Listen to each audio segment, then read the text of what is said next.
দেখো ক্লাস 6-এর একটি অঙ্ক 1-2-2012 বুধবার ছিল, তবে নিচের তারিখগুলি কী বার ছিল হিসাব করি।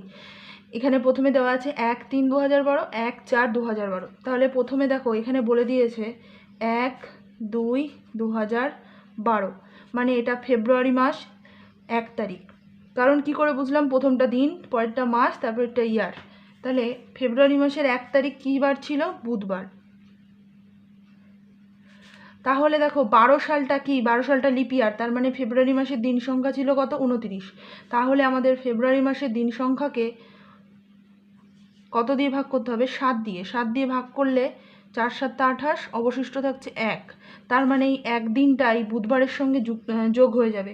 তার মানে আমরা বলতে পারি যে 1-3-2012 একদিন বাড়বে, বুধবারের সাথে একদিন বাড়লে কি হয়ে যাবে? বৃহস্পতিবার।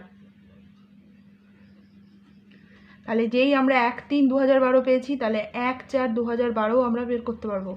তাহলে দেখো 1-3-2012 যদি বৃহস্পতিবার হয়, তাহলে 1-4-2012 কী করে বার করব? মার্চ মাসের 1 তারিখ হচ্ছে বৃহস্পতিবার। তাহলে মার্চের পর কি আসে? এপ্রিল। এপ্রিল মাসের 1 তারিখ কী বার হবে? তাহলে মার্চের মাসের দিন সংখ্যা হচ্ছে 31। তাহলে 31কে আমরা 7 দিয়ে ভাগ করব।